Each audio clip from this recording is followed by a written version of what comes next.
Hello, everybody. It is Monday in Pittsburgh, Pennsylvania. My name is Adam Bittner, assistant sports editor for multimedia at the Pittsburgh Post-Gazette. In on the North Shore Drive podcast once again for Christopher Carter, who is returning from the shot clock issues plagued Greenbrier Classic with Pitt basketball. Brian, I don't know if is he returning, or does Chris just live in White Sulphur Springs, West Virginia now? I think he just lives there now. He's been there for about a week, so we hope he comes home, but he may just decide to stay. Yeah, I mean, there are worse places to stay, but he will be back, hopefully, at least hosting the show on Wednesday, whether it's in Pittsburgh or still down in West Virginia. But no, I think he is. I think he's traveling home today, so I was happy to hop in, help him out with the show. We got a lot to get to, Brian. George Pickens has come under a fair amount of scrutiny in the weekend since Steelers-Browns on Thursday Night Football. What is going on with the Steelers' number one wide receiver? Also going to talk about the late game defense. Our own Jerry Dulac mentioned that this is becoming a bit of a trend of them not being able to get the stops they need late. Is that a concern for this team? We're also going to react to the weekend in NFL action. Chiefs narrowly beating the Panthers. Texans losing to Tennessee. Saquon Barkley, who was on the Steelers schedule in a few weeks, going crazy against the LA Rams. Before we do, just want to give a little shout out to Edgar Snyder Associates, our sponsor for this episode of the podcast. Brian, let's get into it with the George Pickens stuff. The NFL is reportedly reviewing his dust-up with Greg Newsome II at the end of Steelers-Browns on Thursday night. That's per Mary Kay Cabot of Cleveland.com. He got crushed by Stephen A. Smith on First Take on Friday for complaining about the weather in Cleveland. I know we referenced that on our show, but on a national platform, his comments after the game drew a lot of reaction. And, this is not kind of a one-off situation for him even this season. Obviously got in a scrap with Jordan Lewis at the end of the Dallas game at Indianapolis, had that key fumble and didn't really seem to want to take a whole lot of accountability for it. Is it just starting to feel like this guy cannot lose with any grace, Brian, or is there a bigger issue going on here? No, I mean, that's definitely for sure.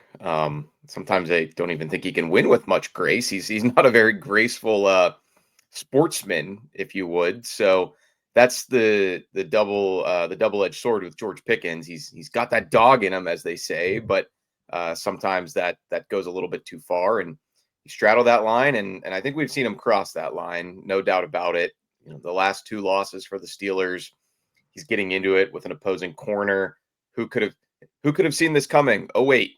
The most notable thing about George Pickens, aside from his incredible catches at Georgia going into the draft, was when he went in a full-on throwdown with that Georgia Tech cornerback, Trey Swilling. So this was his reputation all along.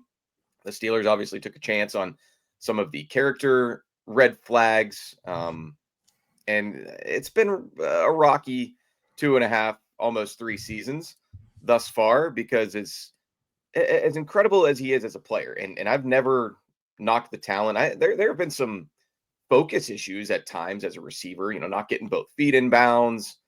You mentioned the fumble there, that you got to have a little bit more awareness, so that he was trying to make a play on that one. But I mean, the guy he's not the fastest, but he's pretty fast. He's not the biggest, but he's pretty big. He's not that strong. He's not the strongest, but he's wiry.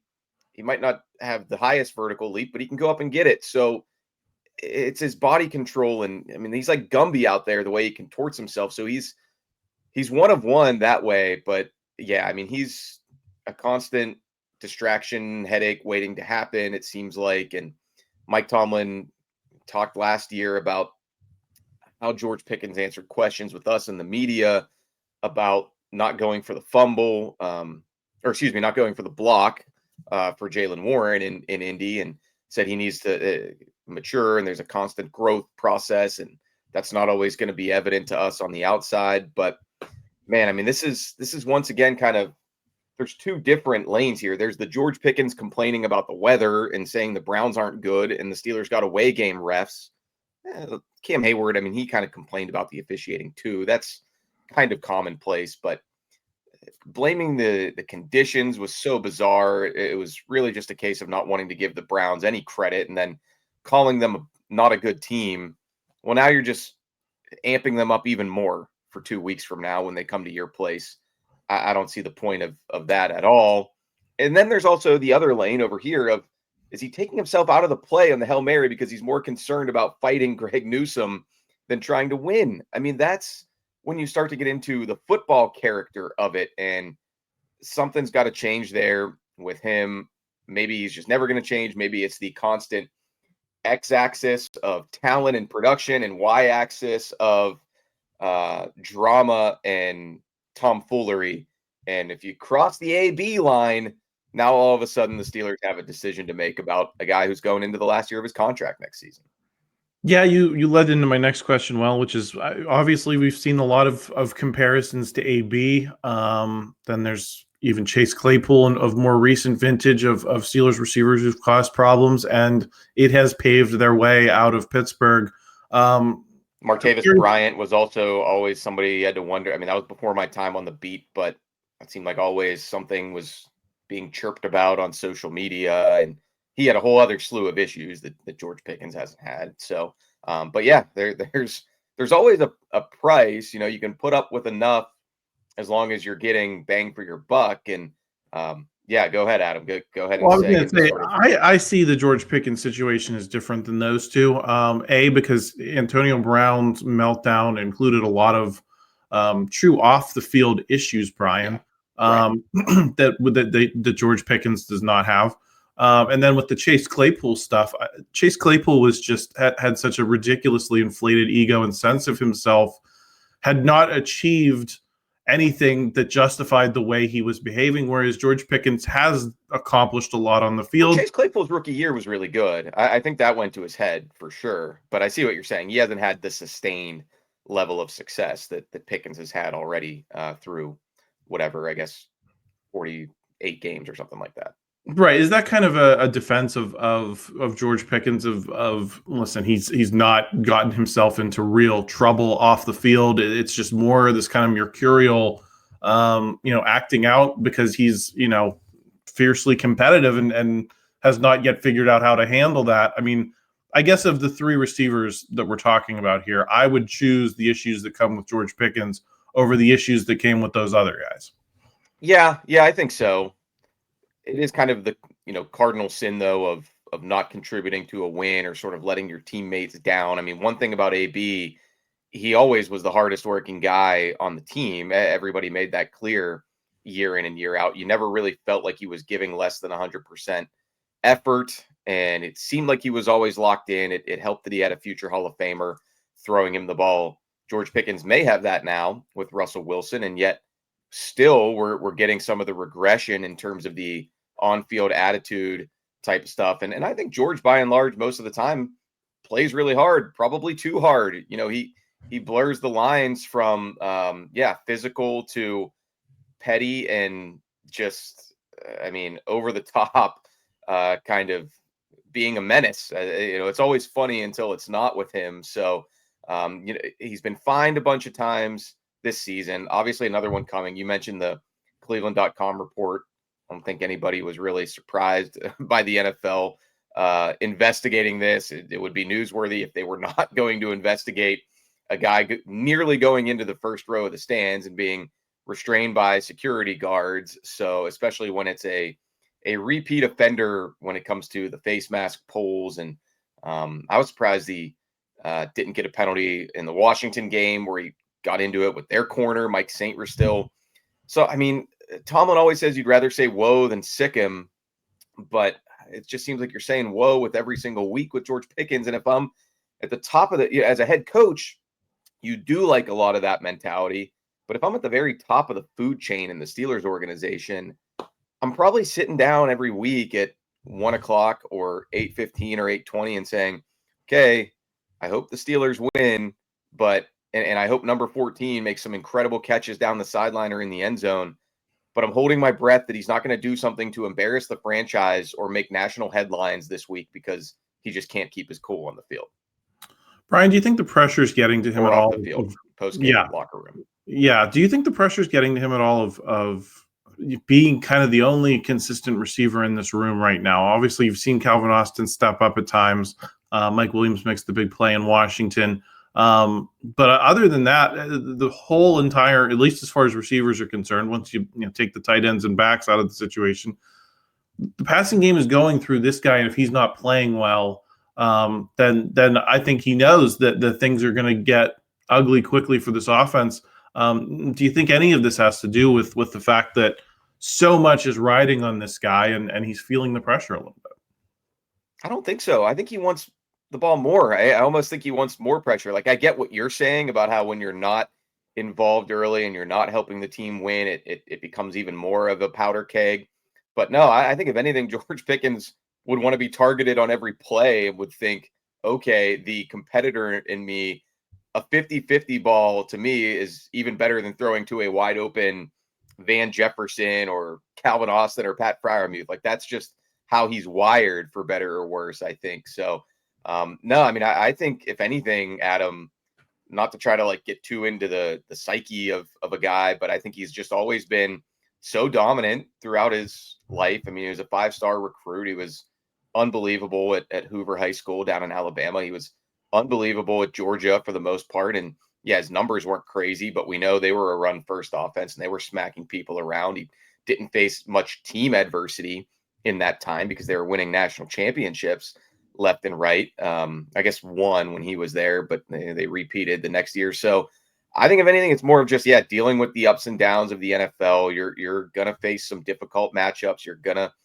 go hand to hand with guys who are also very feisty and have also always been the very best at what they do. And he still gets the better of them more often than not, but it just seems like he has trouble dealing with the frustration when it doesn't go his way. Quickly, Brian, before we move to the next segment, but do you think Mike Tomlin can keep a lid on this where, maybe you and I are talking about something he does on a podcast, but it does not bite the Steelers in a serious way? Because obviously, in referencing AB, Mike Tomlin has, in hindsight, gotten a lot of praise for how he was able to keep a lid on the AB situation for as long as he did. Do you think this is why you pay this guy the big bucks, is because he has an ability to take a player like George Pickens and coach him, to stay right on that line between, being mercurial and being a real problem? Yeah, that's a really good question. I mean, he has done a pretty good job to this point. I think they've gotten a lot out of him. They haven't gotten a playoff win, obviously, but you could say that about a lot of guys on this roster. So I'd be very nervous about talking contract extension with him this offseason. I just, nothing really would surprise me. It wouldn't surprise me if he would want to trade at some point just because he's, not getting the ball enough or they're not winning enough. I mean, who knows? He's been a very tough guy to figure out so far since he's been here. And yeah, I think Tomlin, for the most part, has done a pretty good job of keeping him on the straight and narrow, but it's also year 3 and we're still talking about a lot of these issues. At some point, a guy just is who he is, and there's only so much you can do, even if you are one of the most respected head coaches in football.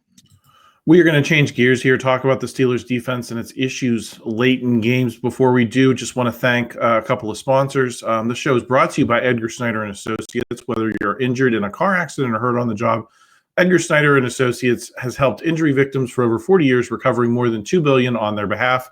If you or a loved one has been seriously injured in an accident, call 1-800-94-EDGAR or visit www.edgarsnyder.com for a free consultation. And remember, there's never a fee unless they get money for you. And also want to pass along a message from our friends at Moon Honda. It's that time of year again to get the Honda of your dreams during Happy Honda Days, where you'll find great offers on a sporty new Civic, spirited Accord, fun to drive HRV, and versatile CRV. So don't wait. Turn your holiday dreams into reality with a new Honda named KBB.com's best value brand. Buy online, reserve from select dealers, or visit your local Honda dealer today. Back on the North Shore Drive podcast, I'm Adam Bittner, joined by Brian Batko. Chris Carter is coming back from the Greenbrier Classic with Pitt basketball. He'll be back on Wednesday. Brian, our own Jerry Dulac was on the Steelers wrap-up show, and he blamed the loss. I don't know if principally is the right word, but he really pointed to the late game defense and kind of noted that this is now the third time in 6 games, if you include Dallas and Baltimore, that they couldn't get the opponent off the field. Obviously bailed themselves out with the 2-point stop in Baltimore, but still gave up, or against Baltimore, gave up they got the stop on the 2-point conversion, but they gave up the drive. So it's 3 times in 6 games. Are you concerned about how this group is playing defense situationally? Not really. I think it's very difficult to always get those stops in the NFL. I mean, you're facing, especially when you're facing quarterbacks like Dak Prescott, Lamar Jackson. I mean, Jameis Winston, he's a journeyman at this point of his career, but he's still got the talent. And that was sort of a wonky, quirky game too, with all the snow. And Nick Chubb is one of the best running backs in the league, even in his maybe a little bit lessened, diminished state, coming back from the horrific knee injury last year. I really can't find it in me to get too frustrated with the Steelers defense. I mean, yeah, you always want more, especially when you're the most well-compensated unit in the league. Why aren't you number one in every category? But we know it's not that simple. The Cowboys game, they gave up 20. The Ravens game, they gave up 16. The Browns game, even, they gave up 24. So, I mean, those are still numbers that usually you can win with in this league, I feel like. So you want to get that last big push to get off the field. And there have been a lot of games where they have. The Commanders game, they got it done. You know, they gave up more in that one with 27, but in that one they were clutch. The Giants game, a lot of leaking early, clutch in the end. So I think they're going to be okay, but this is, to me, sort of the inherent risk of relying so much on defensive firepower to take you far in the postseason is sometimes they're just going to make a better play on offense. And if you're a tick slow, if you're a tick late, that's going to be the difference. You know, if Deshaun Elliott just kind of plays through, who was the guy, Jalen Tolbert for the Cowboys in that game, if he just plays through his hands and knocks that ball out, whole different ball game in Cleveland. If they, you know, take the 4th and 2 and get a stop, we're not having this conversation. So I think that the defense by and large has been good. Of course, there are things to fix. The secondary's up and down. The pass rush has left them more than we've seen in previous seasons. But no, I think to get to where this team wants to go, it's the offense that needs to pick it up. It needs to be more fluid from start to finish. And in the end, you'll still trust the defense to do their job and hold up their end of the bargain more often than not. Yeah, I think my opinion is similar, Brian. What I would say about these losses is that the issues you saw in those late drives were not dissimilar from the issues you had throughout the game. You know, with Dallas, they were getting big pass plays throughout that entire game. It wasn't like that final drive like stood out in an aberrant way or anything. And then in this game this week, you mentioned the pass rush. They just did not get home the entire game. That was true on the final drive, but it was also true in the first, second, third quarters. So, you know, to the extent that it's the defense's problem, I think they didn't play well in those segments of the game throughout the game, and it manifested on the last drive, but it also manifested in everything that led up to that. And that's part of the problem. I also did want to say, in terms of exculpatory evidence for this defense, they did kind of get that huge stop, Brian, with the Dante Jackson interception. Yeah, set the offense up to end the game, and then even offense makes the weird play call with Justin Fields. Goes 3 and out, has to give the ball back to the Browns. Even at that point, if you get a decent punt from Corliss Waitman and you have the Browns soundly on their side of the field, you and I talked about this on Friday. I think they probably win that game if they're not, starting from, being backed up around midfield. Yeah, I mean, it's just offenses are so sophisticated now in 2024 that this isn't 2000 and 2001 anymore, or even 2005 when the Steelers won the Super Bowl. You're not going to be pitching shutouts in the NFL at this point. You're not going to be holding teams below 10 points consistently. I mean, that's just not a realistic mindset to have. The toothpaste is out of the tube that way when it comes to offensive football in the NFL. You can have the occasional dominant performance, but I just don't see any defense, even the Steelers, who when you put everything into one pot might still be the best defense in the NFL. I think you could make the case for them and make the argument. Still, you're probably not going to string together 2 or 3 games like that in January and February to hoist that Lombardi trophy. So I'm not too down on them. I acknowledge it. It would have been nice if they got Jameis Winston and company out of there on Thursday night and found a way to get out of the stadium. But I think they're doing for the most part what we expected, and can't ask for a ton more. Getting a ton of takeaways. I think the sacks will come at some point, especially if Alex Highsmith gets back healthy. Could be as soon as this week. But yeah, I think the offense needs to do a better job of not throwing them back out there in that scenario as well.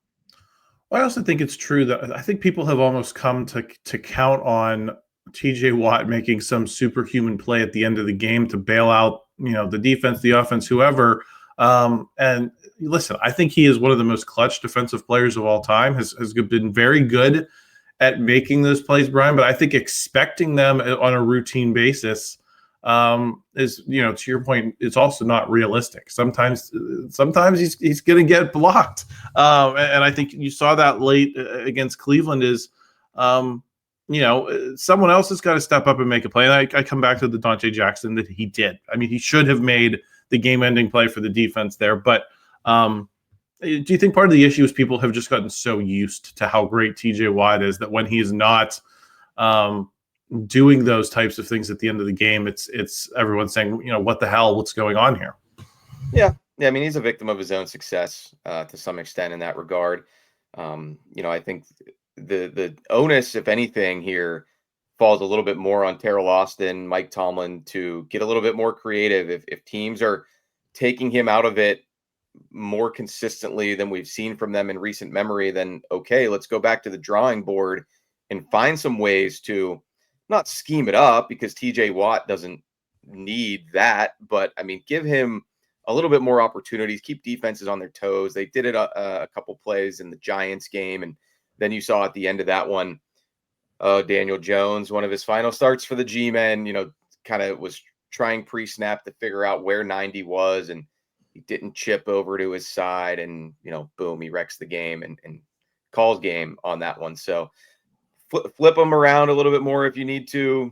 Do some of the Myles Garrett stuff, maybe with rushing from the interior, just something to put him in a better position. And yeah, because he's always going to be prideful enough to think I can get through every chip and double team and still make my plays, but it's not that simple. And teams are going to build their whole game plan around limiting him. And Nick Herbig will make a lot of plays himself, but as we saw Thursday night, that's not always enough to get the job done. Yeah, I agree with most everything you're saying, Brian.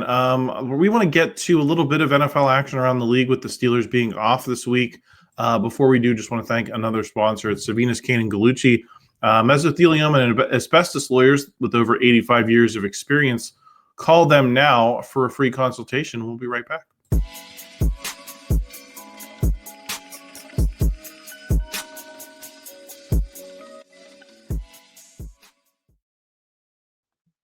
Segment 3 here on the North Shore Drive podcast. I'm Adam Bittner in for Christopher Carter, joined by Brian Batko. We're reacting to the weekend. I think the big headline, Brian, was less the games on the field. Or here on Monday morning, we woke up and the Steelers are underdogs going to Cincinnati. Obviously, the Bengals have had a rough go of it, have especially on the defensive side, kind of melted down in ways that have cost Joe Burrow and Jamar Chase. I think if you're a Steelers fan, you've probably been looking forward to seeing this deep passing game going against this Bengals secondary, but Vegas has tabbed the Bengals as the favorite. Any reaction to that, which I think is taking some people by surprise this morning? I'm not too surprised. I mean, the last two games for the Bengals, both on the road, 35-34 loss to the Ravens, and then 34-27 loss to the Chargers. I think the odds makers are just thinking, all right, one of these weeks, they're just going to get one stop, like just one a little bit of defensive resistance here. And maybe the Steelers are the offense to offer that for them. I mean, there's so many crazy stats right now with Burrow and Chase and really their whole offense about how the numbers they're putting up, the points they're scoring, their record should be flipped at least rather than be 4-7, third in the division.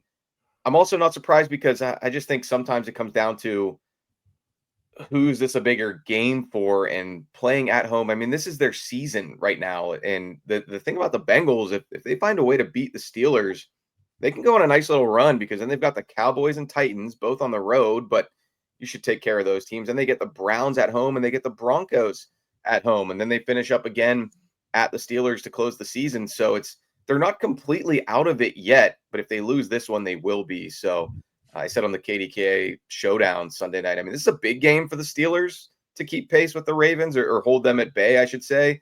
This is a humongous game for the Bengals. Their backs are against the wall, and I think the line's already even moved half a point from -2.5 to -3. And hey, Adam, we look at it now, Steelers are probably only going to be favored in two more games the rest of this season.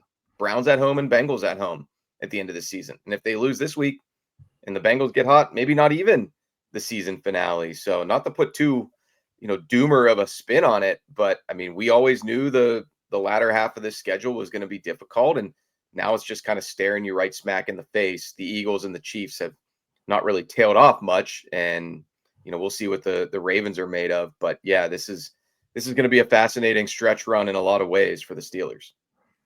Yeah, I wanted to get your reaction to this weekend, because we did see the Chiefs struggle with a dreadful Panthers team, as they tend to do. They got out of there with the victory, but it was not pretty if you're a Chiefs fan. The other huge headline you mentioned from a Steelers schedule perspective is Saquon Barkley going off for, what was it, 255 yards, some huge runs. I mean, he looked like he was back at Penn State last night, when he always seemed to be every game. It seemed like he was able to reel off at least one huge run. He looked like that guy for the Eagles last night. So I think that was a huge headline from a Steelers perspective. Let me get your thoughts on those two quickly, and then I want to talk a little bit about the other teams in the AFC and how that race is shaping up. Yeah, I mean, I'll just kind of reframe it this way again for the Steelers losing to the Browns Thursday night. It doesn't really make me think less of them or any different of them, because I think I've been saying on this show and elsewhere, I wasn't, in writing in my mailbag or in my chats, I wasn't yet ready to put them in that top tier of NFL Super Bowl contenders with the Chiefs, Eagles, Bills, Lions anyway. So I already kind of, and don't get me wrong, I picked the Steelers to win the game in the Post-Gazette. I thought they were going to pull it out by a point, because maybe this team's a little bit different than some of those previous ones that have found ways to fall on their face in Cleveland. But I also still kind of thought, I didn't think it was a slam dunk. I still thought that they're the type of team that is, yes, good, better than expected, better than I predicted. I think I said 9-8 going into the year, but I still feel like they're a team that can lose some of these games, and it just doesn't really shock me. And the Chiefs, yes, they could have lost that one yesterday to Carolina, but they didn't. They pulled it out by a field goal. Bryce Young finally got hot. Good for him.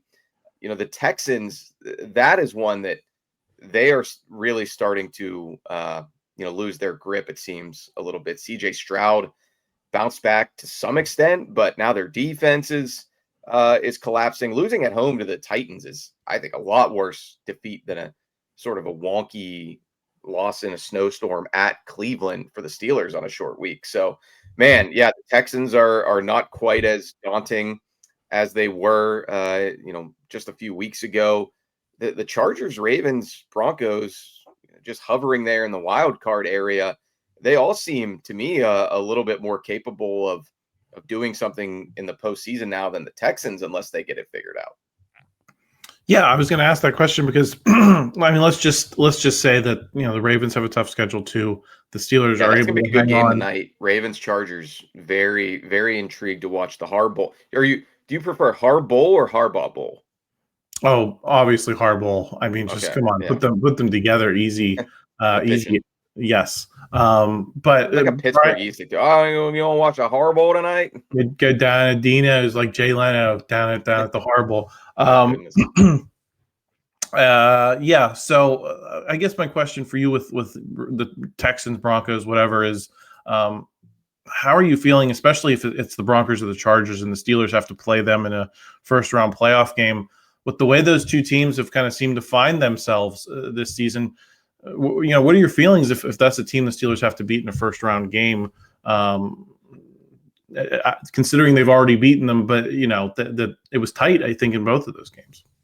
Yeah, I still would feel good about the Steelers at home against the Chargers. I'd feel good about picking the Steelers at home against the Broncos. The Ravens, that's going to be fascinating to see how that all plays out, because you're right, Adam. I mean, Baltimore still has a tough stretch as well. I mean, it doesn't get any easier after playing Jimmy Harbaugh and company. Then they got the Eagles. It's at home, but the Eagles are just rolling right now, as we mentioned.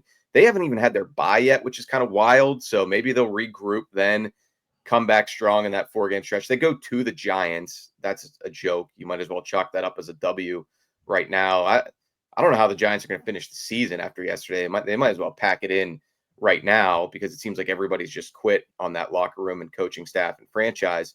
And then, of course, the Ravens get their rematch with the Steelers at home. They go to Houston also on Christmas. So I think some strange things could happen there one way or the other.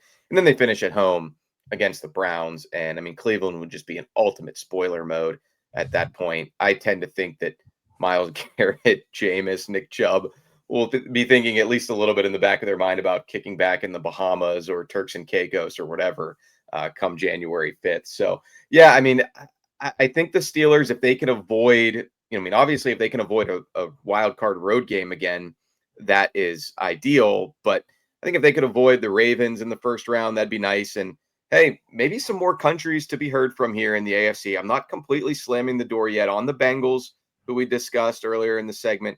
And the Dolphins all of a sudden are frisky. They're just kind of peeking their little blowhole up. Their little fin is popping up a little bit. They're making dolphin sounds. They're cooing a little at 5-6. So we'll see what happens. But yeah, I mean, the AFC playoff race is getting slightly spicier after it was a bit of a snoozer for a while there.